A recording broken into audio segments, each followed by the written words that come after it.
Hola, muy buenas noches a todos. Soy el doctor Juan Luis Salgado Loza, vicepresidente del Colegio de Medicina Interna de México. En nombre del doctor Rubén Gómez, presidente del colegio, les doy la más cordial bienvenida a esta sesión. Durante los siguientes minutos vamos a poder hablar sobre el control glucémico en los pacientes con falla renal. Muy importantemente, ahora existen nuevos medicamentos que ustedes conocen perfectamente, la IDPP4 y la SGLT2, y en ambos casos, bueno, pues se ha mejorado muchísimo el control de la enfermedad.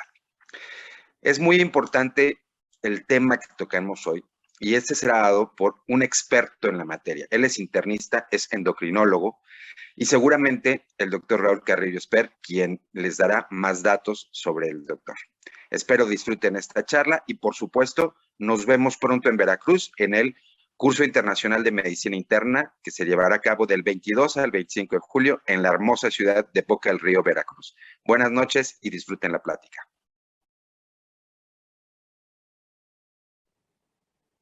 Hola, ¿cómo están todas y todos ustedes? Muy buenas noches. Mi nombre es Raúl Carrillo Esper y a nombre del Colegio de Medicina Interna de México, de la mesa directiva y de nuestro presidente, el doctor Rubén Antonio Gómez Mendoza, les doy la más cordial bienvenida a esta sesión académica que es parte de nuestro programa de actualización médica como acción que tiene nuestro colegio para que todos nos mantengamos al día en temas de gran interés para nuestra práctica cotidiana.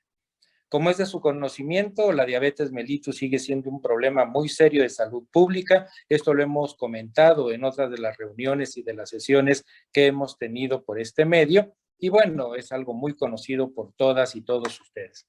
Por lo tanto, la sesión de hoy va a tratar precisamente de un tópico de gran interés que está relacionado al control glucémico en pacientes con diabetes mellitus 2 y enfermedad renal.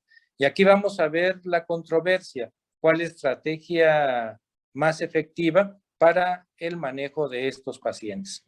Y para tratar esta sesión tenemos invitado a un experto en el tema, que es el doctor Francisco Javier López Maldonado. El doctor López Maldonado es internista, es endocrinólogo, tiene un diplomado en diabetes mellitus por la Universidad de Harvard y también tiene un diplomado de investigación por la Universidad de Chicago. Esto, bueno, asegura la calidad del ponente y todo lo que nos va a decir seguramente, como ya les he comentado, servirá y será de mucha utilidad para nuestra práctica cotidiana. Así que, sin más, los dejo con el doctor López Maldonado para esta importante sesión que será, como les digo, de gran utilidad para todas y todos nosotros. Disfruten la sesión y, como es costumbre, nos vemos al final de la misma para la sesión de preguntas y comentarios. Que tengan buena noche y nos vemos en unos minutos más. Gracias. Hola, ¿qué tal? Muchas gracias por esta invitación. Es un honor estar aquí con todos ustedes. Aquí el doctor Francisco Javier López Maldonado, su amigo y compañero, en donde vamos a abordar un tema muy importante que es la diabetes tipo 2. Las personas que viven con diabetes para poder dar un control adecuado en su tratamiento, sobre todo en hemoglobinas glucosiladas, control metabólico y obviamente para mejorar su calidad de vida. El tema que nos toca hoy es el control glucémico en pacientes con diabetes tipo 2, con enfermedad renal y niveles de PP4 y o SGLT2.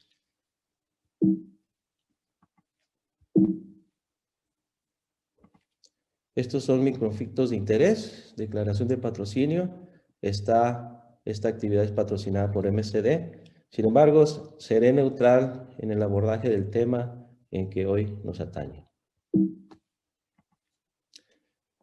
Vamos a ver en la agenda que es el panorama general, la hiperglucemia en el riñón, el estudio Composite-R, TECOS y algunas consideraciones de las guías clínicas actuales para el manejo de los pacientes con diabetes tipo 2. Ahora, entrando a tema, es muy importante ver este atlas en donde muchas veces la hemos observado y estamos viendo que la prevalencia incrementa cada vez más a nivel mundial y México no es la excepción, en donde hay un gran reto en la prevención de la diabetes. hay un gran reto en la intensificación del tratamiento, incluso un gran reto en el diagnóstico, para diagnosticar en etapas tempranas, y obviamente un gran reto en la disminución de las complicaciones micro y macrovasculares en estos pacientes. Vemos que la diabetes se incrementa importantemente. En América hay un gran problema en la prevalencia en Estados Unidos, México y Brasil, donde México pues incrementa esta prevalencia. Actualmente, por la encuesta nacional de salud de 2016, hay una prevalencia del 13.7%. Importantemente, 30% de los pacientes con diabetes no sabían tenerlo en esta encuesta. Entonces, esta consideración es muy importante y tenemos que tener prácticamente estos programas de prevención en diabetes para que estos números no sigan incrementándose. Ahora bien, ¿cuál es el desarrollo y progresión de la diabetes tipo 2? Esta diapositiva la hemos visto varias veces en donde vemos que la progresión de la diabetes mellitus desde etapas tempranas empieza con resistencia a la insulina, donde hay una disminución del nivel de insulina al momento del diagnóstico. Y aquí podemos observar que hay un deterioro progresivo de las células beta. Un deterioro progresivo de esta función de las células betas que a veces, muchas veces es inexorable y tenemos que implementar medidas de intensificación en el tratamiento. Hay un aumento de la producción hepática de glucosa y podemos ver que se aumentan las glucosas postprandiales y la glucosa plasmática en ayuno. Entonces, en toda esta historia natural de la enfermedad, sobre todo, es muy importante diagnosticar en etapas tempranas la diabetes. Muy importante para tener un tratamiento oportuno. Y además tenemos que usar también recursos como la curva de tolerancia oral a la glucosa, precisamente para también diagnosticar diabetes en este grupo de alto riesgo y también poder implementar el diagnóstico de intolerancia a la glucosa y en ese momento empezar a intervenir para que los pacientes no progresen a diabetes. Pero más importantemente tenemos que intervenir desde etapas tempranas en educación, en nutrición, y ustedes saben, en disminuir el sedentarismo en los pacientes jóvenes para que no tengan esta progresión en diabetes tipo 2. Entonces, el desarrollo de las complicaciones microvasculares y macrovasculares es lo que acompaña a esta progresión de la diabetes y precisamente el grande problema que tenemos en salud pública por estos gastos que se hacen en las instituciones de salud por estas complicaciones que están presentando los pacientes con diabetes. Ahora bien, ¿cuáles son los hitos y objetivos de las clases de los medicamentos orales? Nosotros sabemos que tenemos pues un arsenal en el tratamiento de la diabetes en hipoglucemiantes orales sin insulina, en donde vemos que actúan en distintas partes de la fisiopatología de la diabetes tipo 2, en la producción hepática de glucosa con las biguanidas, glitazonas, inhibidores de PP4, en intestino con los inhibidores de glucosidasa alfa, en los riñones con los inhibidores de SGLT2, en disminuir la absorción de glucosa, la reabsorción de glucosa, incluso también el páncreas con algunos activadores o secretagogos, como ven son las sulfonilureas, inhibidores de PP4, y a nivel músculo grasa en la resistencia a insulina con las glitazonas y biguanidas. GLP-1 a través del sistema nervioso central, en donde puede inhibir el apetito, la saciedad y también influir en un control glucémico. Y aquí vemos cuáles precisamente los gastos que se están realizando en la diabetes, donde vemos que es muy importante el número de muertes a nivel anual, donde es muy importante el costo que se está realizando en las instituciones de salud y los gastos en salud pueden abarcar hasta el 17% en el total de gasto en salud, en donde hay todavía un incremento precisamente en el gasto total en la atención médica por las complicaciones que nosotros conocemos, como la ceguera, insuficiencia renal, eventos cardiovasculares, amputaciones y algunas otras complicaciones asociadas a la diabetes. Ahora es muy importante también, como tenemos el reto de la prevención, de un gran reto también en la identificación de los pacientes con diabetes y en el diagnóstico, el gran reto que tenemos actualmente también es en la intensificación del tratamiento. Como ustedes pueden observar en estas diapositivas, un enfoque que se realiza, unos datos reales y el tratamiento escalonado que se está realizando, pues esto está permitiendo precisamente la inercia clínica, en donde vemos que se inicia con monoterapia y a través del tiempo pasan 3 años para que se agregue otro fármaco, pasan 7 años para que se agregue un tercer fármaco y muchas veces pasan mucho tiempo, hasta aproximadamente 9 años, para que los pacientes empiecen a utilizar insulina.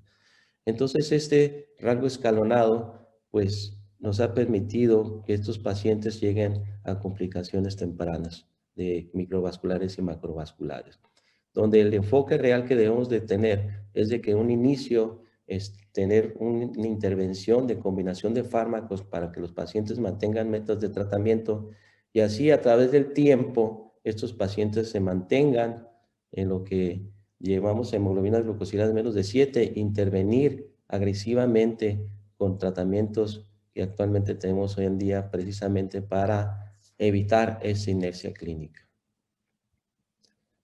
Ahora estamos viendo la intensificación inmediata del tratamiento mejora obviamente el control glucémico, como podemos ver en estas gráficas, donde hay una reducción en la hemoglobina glucosilada menos 1.13 en intensificación inmediata versus o en contra cuando hay una intensificación retrasada o nunca se intensificó. Y lo más importante, cuando se intensifica el tratamiento, los pacientes llegan a más metas de control. Más proporción de pacientes llegan a metas de control, como pueden observar aquí, 45% llegan a metas de control en cuanto a disminución de hemoglobina glucosilada versus a una intensificación retrasada que es 19%. Entonces, hoy por hoy es muy importante los pacientes dar un abordaje terapéutico inicial, importante evitar la inercia clínica para que los pacientes lleguen a una meta de control individualizado. Ahora vemos en distintos países hay diferentes proporción de metas en el tratamiento de diabetes tipo 2 en cuanto a hemoglobina glucosilada. Estados Unidos y Bélgica son los que tienen pues mayor proporción de pacientes en metas de control. Ahora en México alcanzan metas de control el 31% según la encuesta nacional del 2016 publicado en Salud Pública. Y lo más importante es que estos pacientes, ¿sí?, que es esa proporción 31.1%, pues tienen el mínimo riesgo de complicaciones micro y macrovasculares versus los pacientes también hoy en México, más del 51% tienen metas de hemoglobina glucosilada mayores de 8, en donde tenemos que intensificar el tratamiento en este grupo de pacientes precisamente para evitar las complicaciones micro y macrovasculares. Ahora bien, les quiero presentar este estudio, con mucho gusto, un estudio que realizamos y ya fue publicado en la Gaceta Médica en el 2009, en donde se pensaba abordar estas metas de tratamiento y donde en ese tiempo pues no tenemos el armamento que tenemos de hipoglucemiantes orales y con el advenimiento de SGLT2 y GLP-1, y en ese tiempo vimos que la hemoglobina glucosilada en los pacientes con diabetes tipo 2 alcanzar metas de tratamiento solo el 23.7%. Y algo muy importante, que no nada más es el enfoque glucocéntrico, sino tenemos que ver otros aspectos que acompañan a la diabetes, como la hipertensión arterial, colesterol, los lípidos. Y podemos observar aquí que cuando se hacen metas de tratamiento combinadas en cuanto a hemoglobina glucosilada, presión arterial y colesterol LDL, solo el 6.4 alcanzan metas de tratamiento. Entonces es difícil los pacientes cuando tienen la diabetes y tienen su hipertensión y tienen su descontrol de colesterol, llegar a esas metas a veces puede ser muy difícil, pero generalmente tenemos que tener toda nuestra herramienta terapéutica para que los pacientes lleguen a este manejo integral y no tengan las complicaciones micro y macrovasculares. Y aquí podemos apreciar también en este estudio donde cuando se retrasa la intensificación del tratamiento con diabetes, obviamente van a aparecer complicaciones, en este caso, complicaciones microvasculares como es la retinopatía diabética. ¿Cuáles son los factores que contribuyen a esta inercia clínica? Y llama mucho la atención de que la contribución relativa, el mayor peso, son factores relacionados al médico, en donde por distintas situaciones pues no se intensifica el tratamiento y también obviamente datos relacionados con el paciente, sobre todo por estos mitos también del paciente que tiene al respecto de la diabetes y del manejo de algunos fármacos como son los inyectables.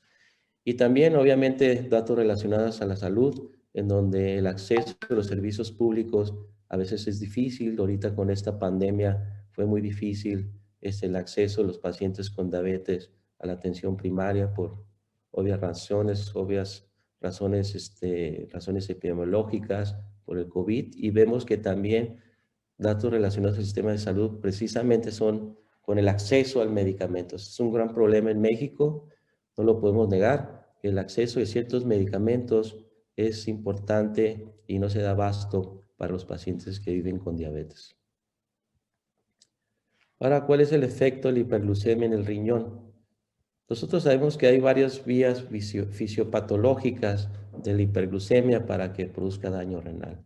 Como ustedes pueden ver, estas cascadas de estas vías fisiopatológicas que va a llevar a daño mesangial, daño en los podocitos, fibrosis tubulointersticial, glomerulosclerosis, donde va a haber una disminución de la tasa de filtración glomerular con albuminuria, y estos pacientes pueden evolucionar a diferentes etapas de insuficiencia renal. Podemos apreciar también la lesión podocitaria es muy importante en la nefropatía diabética, en donde la integridad del podocito es esencial para mantener la tasa de filtración glomerular. Después, cuando hay falta esta integridad, cuando hay albuminuria, que prácticamente es tóxica para el riñón, es donde empieza también a haber el fenómeno de la glomerulosclerosis y del daño tubulointersticial con disminución de las tasas de filtración glomerular. Ahora bien, ¿cuáles de las principales causas de muerte en México? En este estudio por Jesús Alegre, donde vio también el riesgo estimado de mortalidad en los pacientes que tienen diabetes tipo 2. Y pueden observar que las causas renales fue la primera causa de mortalidad en este estudio, seguido de las complicaciones cardiovasculares. Entonces, hoy por hoy podemos observar que es un gran problema la insuficiencia renal, y las muertes, como en este estudio, fue la principal causa en México.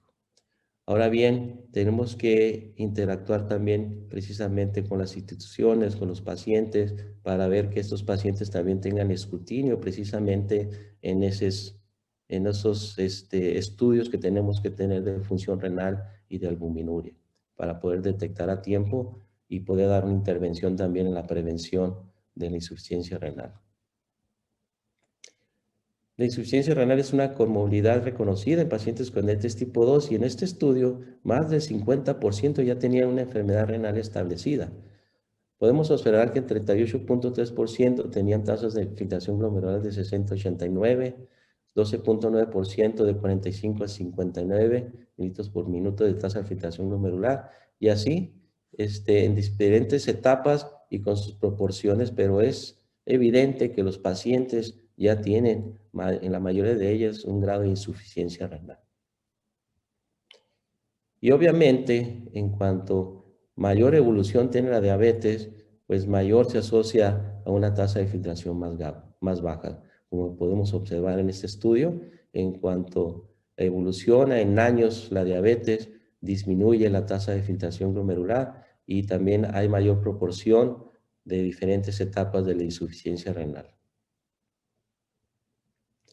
Ahora bien, existen fármacos que se pueden utilizar en insuficiencia renal, como es inhibidores de PP4, en este caso sitagliptina, en donde 100 miligramos se puede utilizar en pacientes que tienen tasa de filtración glomerular mayores de 45, 50 miligramos entre 30 y 45, y sitagliptina 25 miligramos se puede utilizar en insuficiencia renal severa o enfermedad renal terminal, incluyendo aquellos que tienen hemodiálisis o diálisis peritoneal. Es por esto que se realizó este estudio, el COMPOSITE-R, en donde se compara sitagliptina versus dapaglifosina, un inhibidor de PP4 en contra un SGLT2, y aquí ven el diseño del estudio, donde eran pacientes de 25 años con diabetes tipo 2, una tasa de filtración de 60-90, con una hemoglobina glucosilada de 7% y menos 9.5%, con metformina y sulfonilureas. Se aleatorizaron la sitagliptina y dapaglifosina y se vieron ya los resultados en la semana 24. Estas son las características iniciales en donde destaca la edad, pacientes de 67 años de edad, con índice de masa corporal de 31, con una tasa de filtración glomerular de 79 y con el diagnóstico de 10 años de diabetes. Tenían más larga evolución de la diabetes. Y la mayoría de los pacientes recibieron dapaglifosina 10 miligramos en 93.1% de los pacientes. Ahora vemos aquí el desenlace primario, que era la reducción de hemoglobina glucosilada, en donde podemos observar que hubo una reducción de menos 0.51 en el grupo de sitagliptina versus menos 0.36 puntos porcentuales de hemoglobina glucosilada para el grupo de dapaglifosina y con una diferencia estadísticamente significativa. Sin embargo, de esta diferencia que la pueden observar, lo que nos interesa a nosotros, cuántos pacientes llegan a metas en tratamiento. Aquí podemos observar que sitagliptina, 42.6% alcanzaron metas en el tratamiento, versus 27% de los pacientes alcanzaron metas de tratamiento con una diferencia estadísticamente significativa. En reducción de peso, hubo una mayor reducción de peso en el grupo con dapaglifosina, en la presión arterial prácticamente similar. Y aquí podemos ver que los efectos adversos fue mayor, relacionados al medicamento, fue mayor en el grupo con dapaglifosina versus sitagliptina. Y en los efectos adversos, principalmente hubo mayor incidencia de micosis genitales durante las semanas observadas. Como pueden apreciar aquí, las micosis, obviamente, por el mecanismo de acción de los inhibidores de SGLT2.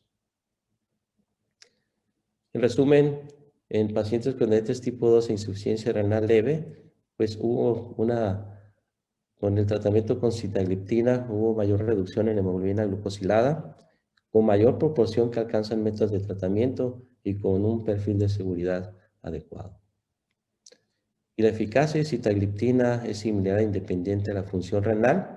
En cuanto a función renal normal, insuficiencia renal moderada severa y enfermedad renal terminal y en diálisis mantienen esa eficacia en cuanto a la reducción en hemoglobina glucosilada. Ahora bien, hay otras estrategias y quise poner esta diapositiva porque hay combinaciones de SGLT2 con inhibidores de PP4. Entonces, esta estrategia, esta combinación, podemos observar que hay mayor eficacia en reducción de hemoglobina glucosilada cuando se combina SGLT2 con inhibidores de PP4 en comparación con la monoterapia, como podemos observar en esta gráfica. Y no hay que dejar de lado que la enfermedad cardiovascular es una enfermedad muy reconocida en pacientes con diabetes. Es la primera causa de muerte en los pacientes con diabetes en general a nivel global. La insuficiencia renal vimos que en México en este estudio también tuvo un impacto importante. Y podemos observar que del 21 al 30% ya tiene una enfermedad cardiovascular establecida en estos pacientes con diabetes tipo 2. Y este estudio que ustedes ya todos lo conocen, en donde se vio los resultados de desenlaces cardiovasculares con el uso de sitagliptina versus placebo y se vio que fue seguro cardiovascularmente, que no aumentó el riesgo de insuficiencia cardíaca y que prácticamente pues fue seguro en los aspectos de desenlaces cardiovasculares. Y también en el análisis de subgrupos pues se vio también que no había impacto en cuanto a si era hombre o mujer, en la edad, incluso importantemente en los distintos grados de tasa de filtración glomerular. Y el uso de poblaciones especiales podemos verlos aquí, donde se puede utilizar inhibidores de PP4, en este caso sitagliptina en insuficiencia hepática leve, insuficiencia renal leve y moderada severa con ajustes de la dosis, en hemodiálisis y también en pacientes con edad avanzada de 65 años. Ahora bien, los guías clínicas que actualmente estamos observando que salieron publicados en el 2022, pues es muy interesante ver el aspecto en donde se van categorizando los pacientes, ¿sí? Como en las guías clínicas pasadas, para la intervención terapéutica tenemos que realizar. Entonces, actualmente la primera línea de terapia pues debe estar centrada principalmente en el paciente, en sus necesidades, importantemente en sus comorbilidades, en donde podemos apreciar que los pacientes de alto riesgo cardiovascular, ya sea insuficiencia cardíaca, insuficiencia renal o enfermedad cardiovascular establecida, pues están los subgrupos de medicamentos que tenemos que estar utilizando para impactar precisamente en desenlaces. En pacientes que se minimizan la hipoglucemia, queremos minimizar la hipoglucemia, pacientes que el tema es el aumento de peso, y no tenemos que dejar por alto también que hay un problema fundamental económico y en donde el acceso a medicamentos es muy importante, pero finalmente es muy importante utilizar los recursos. El mejor tratamiento que vamos a tener el paciente con diabetes es el que tengamos nosotros a la mano y que podemos utilizar precisamente por los difíciles acceso que hay a diferentes medicamentos. Ahora bien, me gusta mucho este abordaje que es de atención primaria con la Asociación Europea, en una atención primaria donde podemos abordar al paciente en el tratamiento según su categorización que tenga y según sus comorbilidades. Nosotros sabemos que pacientes que tienen enfermedad cardiovascular establecida, pues tenemos que utilizar algunos fármacos que ya tienen estudios de desenlace cardiovascular, como son el SGLT2 y GLP-1. Y en vez de estar escalonando, podemos también utilizar pues un tratamiento combinado. Aquí también comentan que es importante pues también que se considere el tratamiento inicial dependiendo del paciente a pesar de la metformina.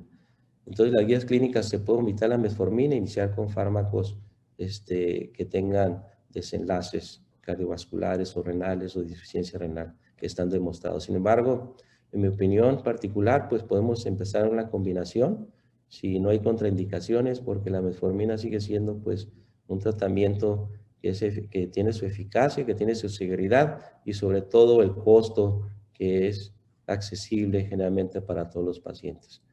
Ahora en insuficiencia cardíaca podemos ver SGLT2, sobre todo por la evidencia científica que ha demostrado y en combinaciones también con metformina y algunas terapias de segunda línea. Ahora, en pacientes con insuficiencia renal, hay que considerar primeramente la tasa de filtración glomerular de los pacientes para ver si los pacientes no tienen contraindicaciones en el tratamiento con ciertos fármacos. Y aquí hay que considerar metformina, SGLT2. También podemos recurrir también cuando no se llegan a metas de control con GLP-1, incluso con inhibidores de DPP-4, que hayamos visto los estudios previos que tienen seguridad en pacientes con insuficiencia renal, incluso que no pierden la eficacia en cuanto a reducción de hemoglobina glucosilada. Ahora en pacientes de muy alto riesgo cardiovascular podemos también, están implícitos los inhibidores SGLT2, GLP-1, ¿sí? Con metformina, incluso también otras terapias como los inhibidores de DPP-4 para que estos pacientes pues no tengan sobre todo el riesgo de hipoglucemia. Es muy importante este factor de riesgo cardiovascular en este tipo de pacientes.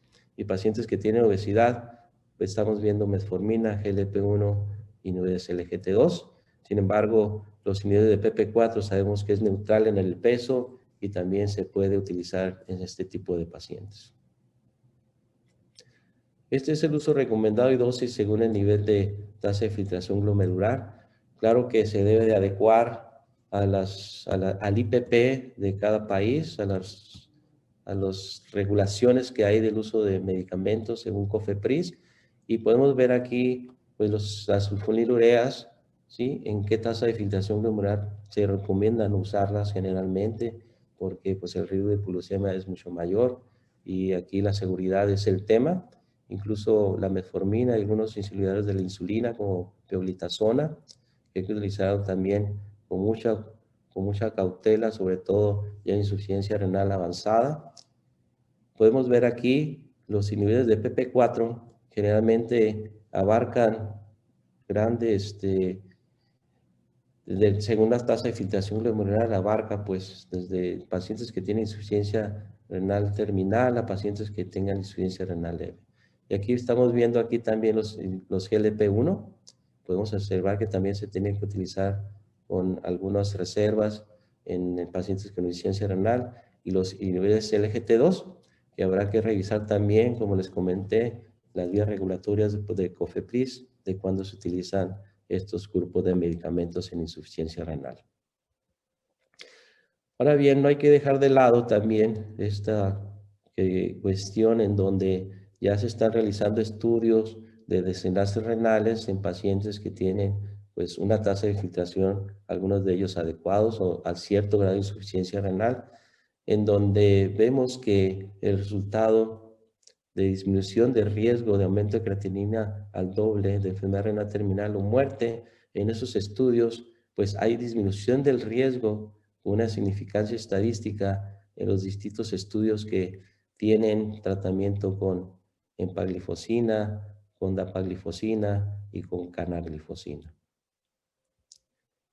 Y vemos también en este estudio, en pacientes con dapaglifosina con insuficiencia renal, con una tasa de filtración de glomerular de 60 a 75, podemos ver que hay desenlaces, hay disminución de desenlaces compuestos en insuficiencia renal, en hospitalizaciones por falla cardíaca, muerte por causas, diálisis, trasplante renal o muerte por causas renales.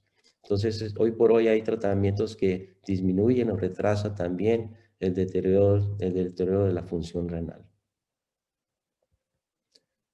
Ahora aquí dice las guías CADIGO de 2020, en donde es muy importante que estos pacientes inicien con un tratamiento integral. Este tratamiento integral es actividad física, obviamente nutrición, y también va enfocado al tratamiento de sobrepeso y la obesidad, en donde ya hay un concepto integral en el tratamiento de la diabetes tipo 2, donde abarca el nutriólogo, donde abarca el activador físico, abarca también, obviamente, la educar en diabetes, y también el médico, incluso psicólogo o psiquiatra, en el caso es que el paciente tenga aspectos de depresión o de ansiedad, en donde ya se abarca el tratamiento inicialmente con metformina según la tasa de filtración glomerular y niveles SGLT2. Ya iniciamos el tratamiento y después podemos intensificar con los diferentes medicamentos que estamos viendo aquí, incluyendo los inhibidores de DPP-4. Ahora bien, actualmente estamos viendo que hay una lucha entre los hipoglucemiantes orales y las diferentes clases, y ya estamos viendo que existe evidencia en donde algunas combinaciones pueden producir disminución más importante en la hemoglobina glucosilada, y también estamos viendo importantemente estudios de desenlaces cardiovasculares y desenlaces renales. Y también podemos observar también que es muy importante ver que este aspecto de esa lucha continua entre estos distintos fármacos en realidad no debe ser así. El paciente con diabetes es un paciente complejo que va a tener complicaciones micro y macrovasculares y que va a tener pues un daño en su calidad de vida, y que es bien importante combinar los tratamientos, intensificar el tratamiento, que los pacientes lleguen a metas de control en manejo integral, tanto en presión arterial, en lípidos, en hemoglobina glucosilada, utilizar fármacos que han demostrado seguridad cardiovascular, utilizar fármacos que han demostrado también disminuir desenlaces para que precisamente el paciente tenga calidad de vida. Entonces, con esto me despido, les doy un gran fuerte abrazo y muchas gracias por su atención.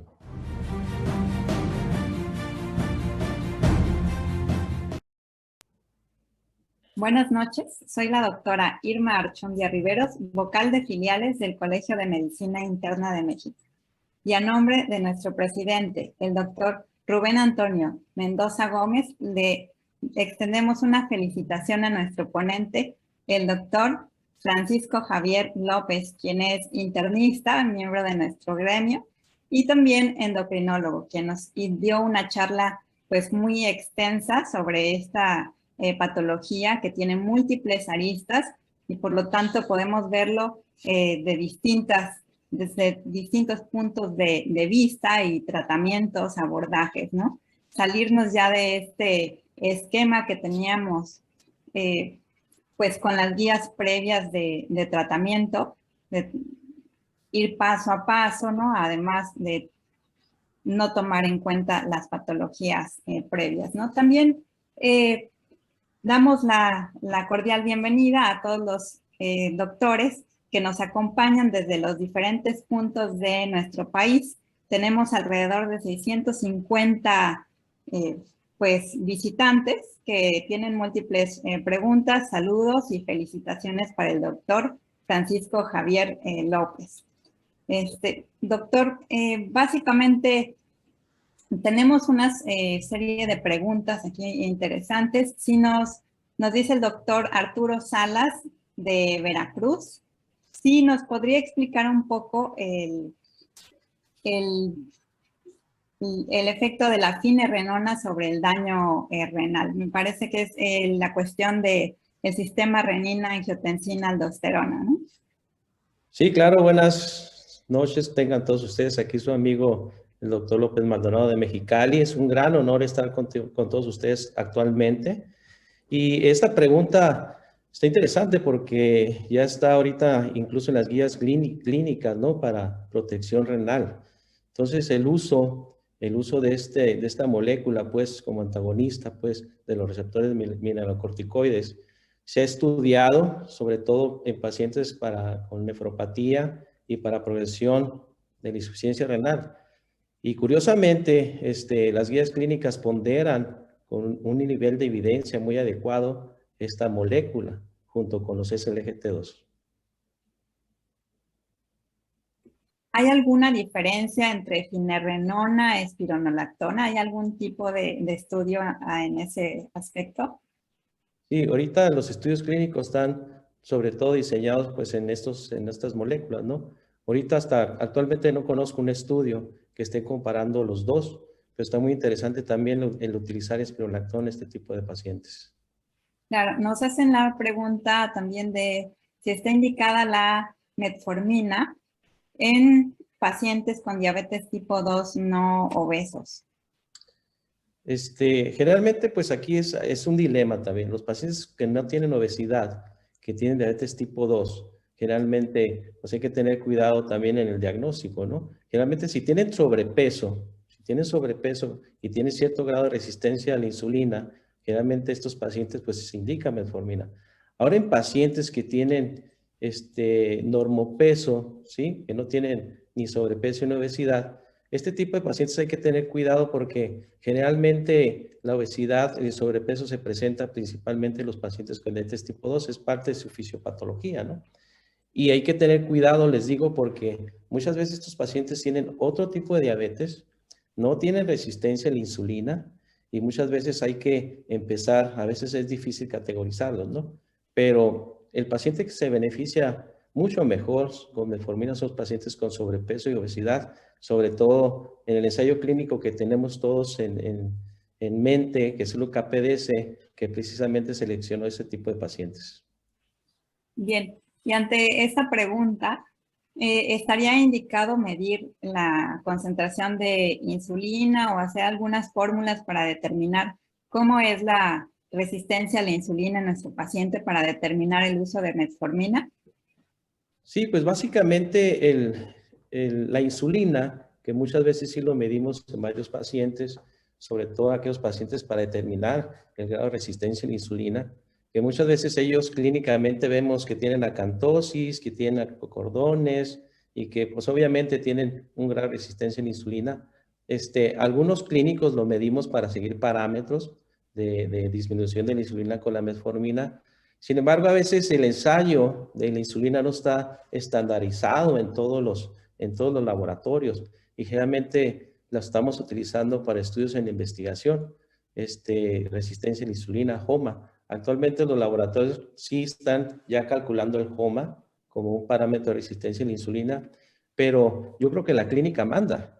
Si el paciente tiene obesidad, tiene acantosis nígricas, tiene diabetes tipo 2, incluso si tiene prediabetes, porque está indicado en pacientes con prediabetes para la prevención, en la progresión de diabetes, Yo creo que lo más importante es esa evaluación que a veces están midiendo moléculas que no están estandarizadas.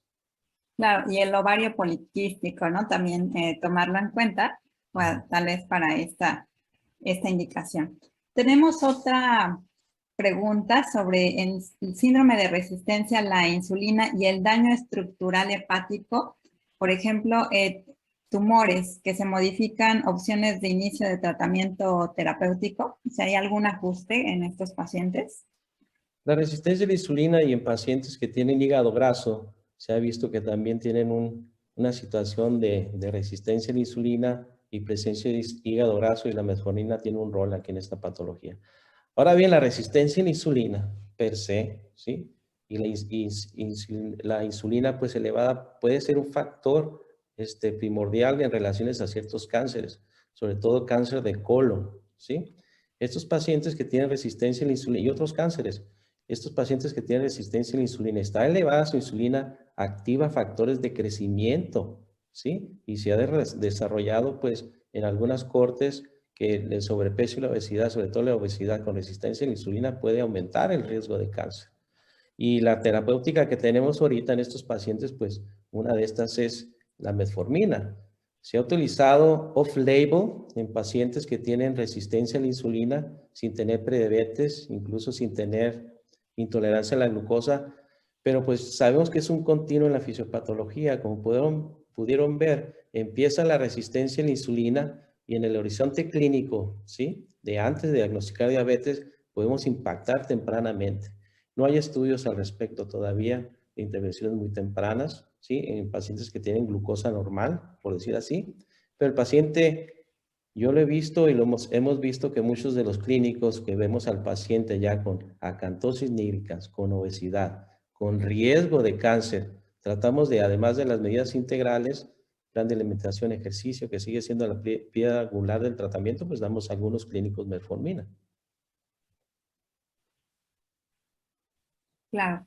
Nos llamaba la atención la última diapositiva que mostró, en donde iban pues de la mano varios medicamentos, ¿no? Habitualmente el médico internista ve pacientes con múltiples patologías de forma conjunta y simultánea, ¿no? De tal forma que pues antes era o tratamiento oral o directamente insulina, ¿no? Ahora podríamos estar pues combinando varios tipos de medicamentos vía oral e insulina a la par, ¿es correcto? Sí, claro, hubo una moda de la insulinización temprana, ¿sí? Que básicamente era para médicos también familiares de primer nivel que abarcan, ustedes saben, la gran mayoría de los pacientes, en donde precisamente deben saber cuándo empezar a utilizar la insulina, ¿sí? Muchas veces los pacientes de reciente diagnóstico con diabetes tipo 2, ¿sí? Pueden tener una hiperglucemia muy importante que cause glucotoxicidad. Y el paciente además, algunos de ellos están perdiendo peso, ¿sí? Están teniendo sed y están teniendo síntomas pues de insulinopenia, hay que iniciar insulina, ¿no? Ahora bien, la mayoría de los pacientes están asintomáticos. La mayoría de los pacientes con diabetes tipo 2 están prácticamente asintomáticos. Pueden estar en monoterapia o con terapia dual. Y generalmente ahorita las guías clínicas ponderan mucho la utilización como primer inyectable de los GLP-1. Un paciente primer inyectable de estas características pondera GLP-1. Sin embargo, pues podemos también utilizar la insulina en los pacientes que no llegan a metas de tratamiento, ¿no? Pero generalmente lo que se ha visto en los estudios clínicos, cuando hay disminución del peso con GLP-1 y menos riesgo de hipoglucemia con GLP-1, se tiene más adherencia al tratamiento y estos pacientes pueden tener un control adecuado como se ha visto en algunos estudios con GLP-1. Entonces sí se puede combinar actualmente los fármacos, ¿sí? Los fármacos, ya sea en terapia monoterapia o en terapia dual, con insulina. Claro que sí. Muy bien. Y también recordar la importancia de calcular los factores de riesgo cardiovascular, ¿no? El riesgo cardiovascular de nuestro paciente con diabetes y la función renal, como nos pues hizo énfasis en su ponencia, ¿no? Para poder definir cuál es el tratamiento integral.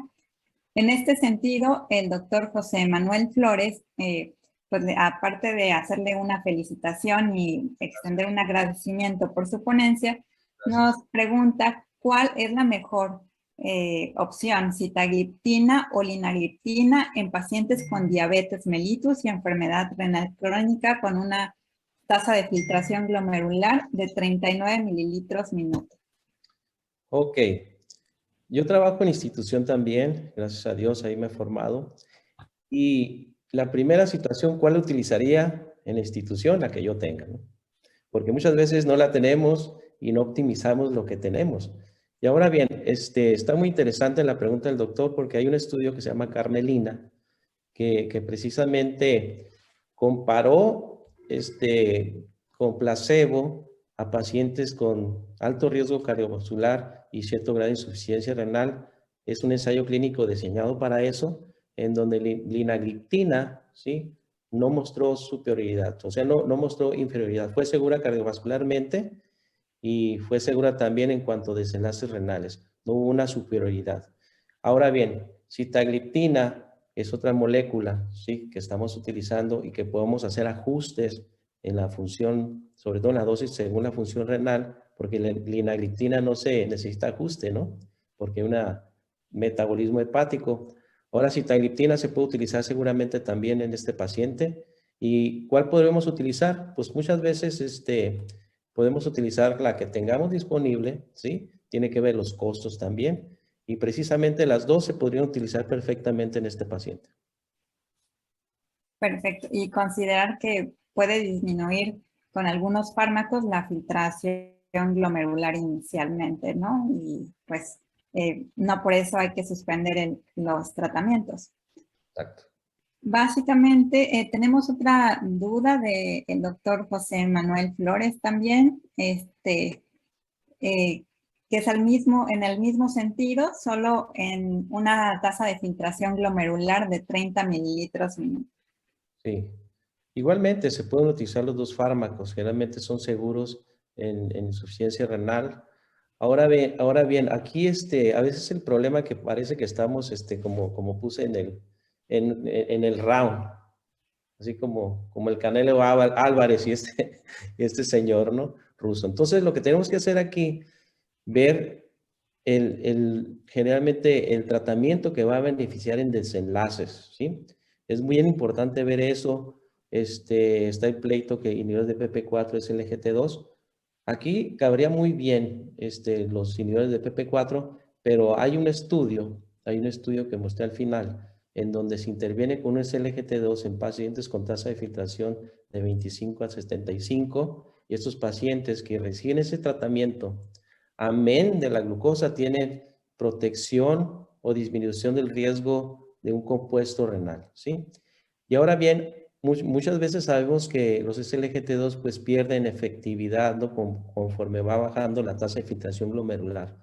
También puse un estudio donde se combinan los dos fármacos y precisamente alcanzan pues mejores metas de tratamiento que en monoterapia.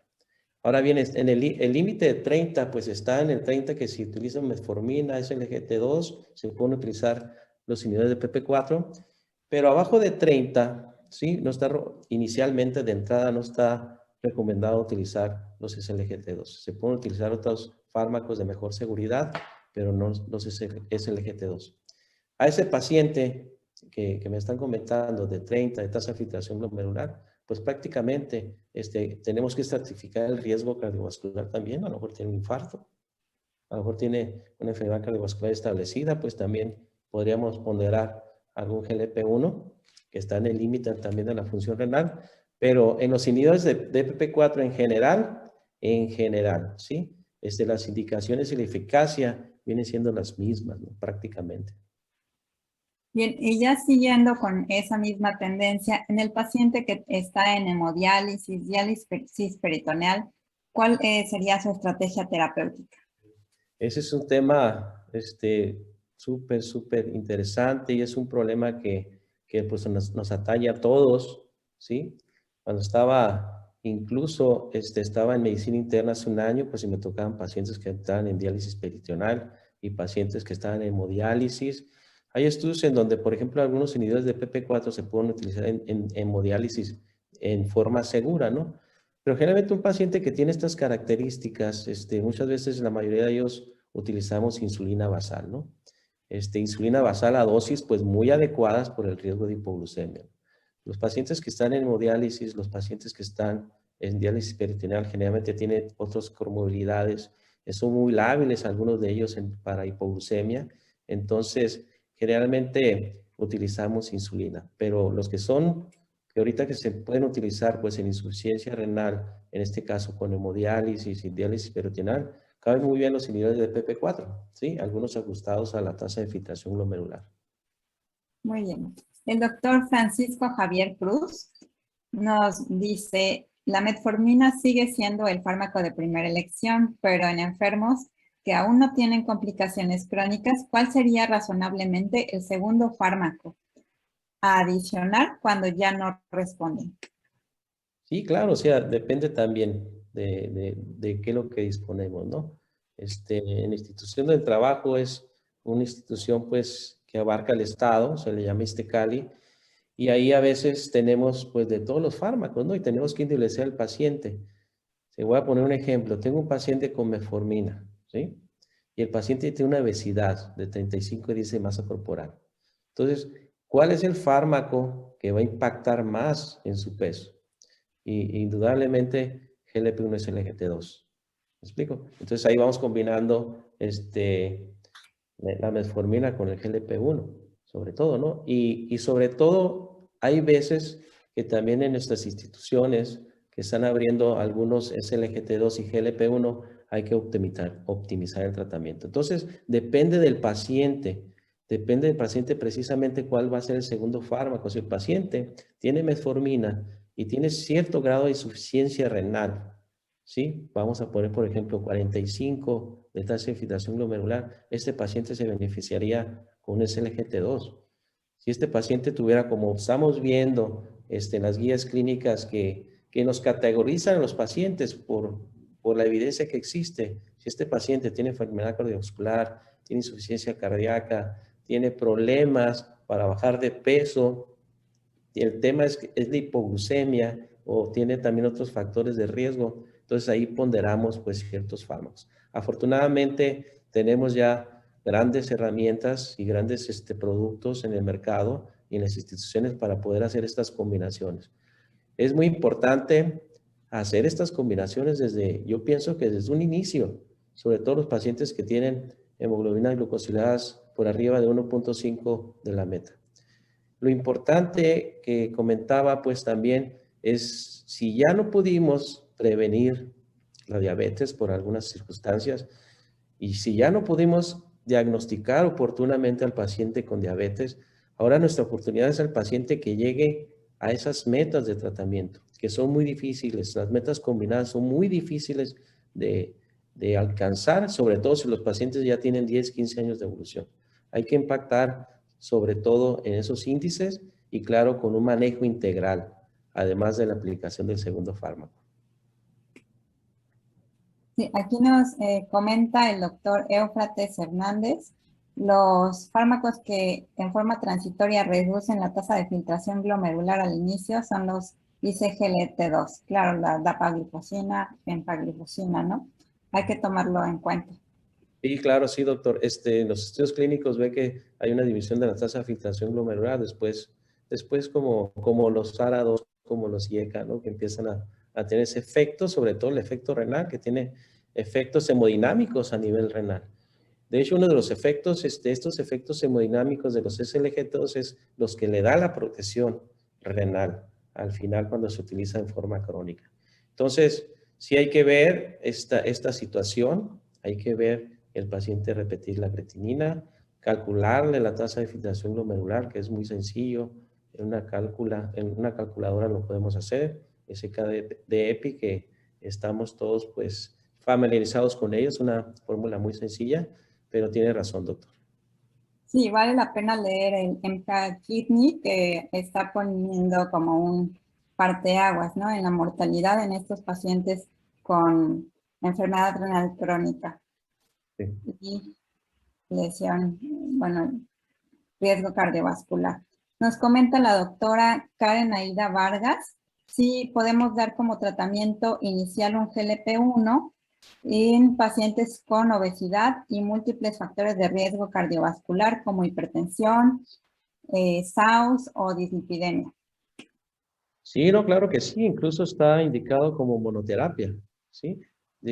Afortunadamente tenemos ya varios fármacos aceptados y aprobados por COFEPRIS en diferentes situaciones, GLP-1 como liraglutide, dulaglutide y también semaglutide, que es el semanal.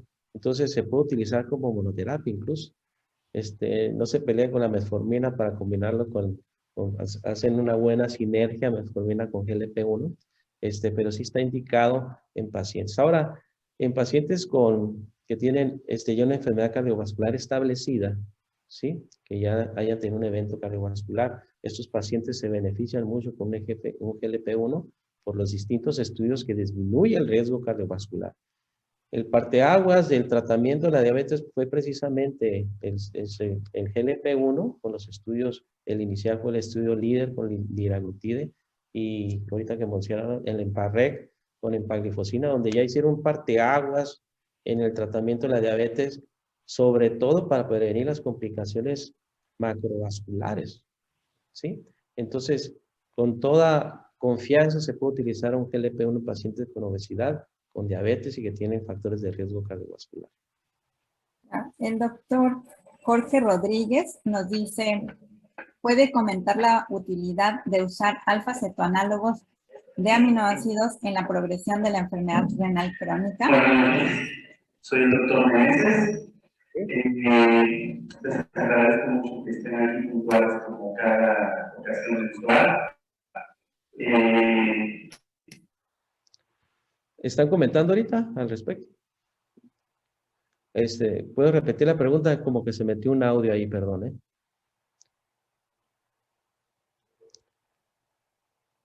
Sí. ¿Sí? ¿Sí me escuchan? Es que no entendí la pregunta, como que se metió un audio. Con mucho gusto para mí, pero pues no es cuestión más que ahora sí que de tarde, ¿no? Entonces, pues vamos esperando y gracias. Doctor, ¿usted sí se escucha? ¿La doctora Irma tiene algún sonido de fondo que está generando ruido? No tengo sonido de fondo, pero regresemos a la pregunta, donde comenta el doctor Jorge Rodríguez si nos puede comentar la utilidad de los alfa-cetoanálogos en la progresión de la enfermedad renal crónica. Ok. Pues mire, doctor, sí, la verdad ahora sí me agarró en curva, ¿sí? No tengo experiencia en utilizar esa molécula. Con todo gusto lo voy a investigar, y tiene mis contactos. Y voy a preguntar a mis colegas al respecto, porque de hecho no tengo ahorita experiencia con el tratamiento que está comentando. Bien, nos comenta la doctora Laura Yasmín Alonso si los CLGT2 aumentan el riesgo de infecciones de vías urinarias. ¿Sería alguna limitante para indicarlo, dado su gran beneficio en insuficiencia cardíaca? Gracias. Y los efectos adversos siempre hay que tenerlos en cuenta de los medicamentos. Incluso a veces los warnings que salen, ¿no? Porque son importantes, la FDA aumenta warnings. Pero ya en los estudios clínicos sí se ve sobre todo un aumento en la micosis genital y también en las infecciones de vías urinarias. Generalmente 10 al 15% micosis genital, que con el tratamiento pues se puede resolver infección de vías urinarias. Ahora bien, yo sé que hay pacientes con diabetes que tienen infección de vías urinarias de repetición por alguna otra situación, por vejiga neurogénica, y siguen teniendo infecciones de vías urinarias, tienen su SLGT2, le calmas, le das el tratamiento, le sigues el tratamiento, pero sigues teniendo infecciones, no es un buen candidato. Entonces hay que tener en cuenta en los pacientes que tienen niveles SLGT2 cuando están ya en su consulta, que vienen a los 3 meses, bien controlados, o a los 6 meses, pues tomarle su ego para ver si los pacientes tienen infección de vías urinarias. Pero es un efecto adverso, obviamente por el efecto glucosúrico que tienen los pacientes. Habrá pacientes que deben de asearse bien, de los pacientes que tienen, pues, hombres sobre todo, que no están circuncidados, pues tener buen aseo, sobre todo para que los pacientes no tengan este efecto adverso. Muy bien. Bueno, tenemos muchas felicitaciones para el doctor y pedimos una disculpa a nombre del Colegio de Medicina Interna de México debido a que en esta ocasión, por problemas técnicos, no fue posible realizar la transmisión a través de YouTube. Sin embargo, pues hay gran interés por este tema que vemos día con día y siguen surgiendo dudas y avances en la medicina, ¿no? Entonces, si bien siguen muchos comentarios, solamente cabe comentar sobre las constancias. Existen algunas dudas de cómo estar bajando las constancias. Sí se pueden bajar de la página del colegio, solamente tienen que ingresar a través del intranet, estar registrados por supuesto y registrar su anualidad. La cuota debe de estar vigente para poder descargar durante el año todas sus constancias. Si hay algún problema técnico, por favor, contáctense con el licenciado Alejandro Vallarta, del cual en la página de inicio del colegio se encuentra su correo electrónico. Permítanme, se los comunico.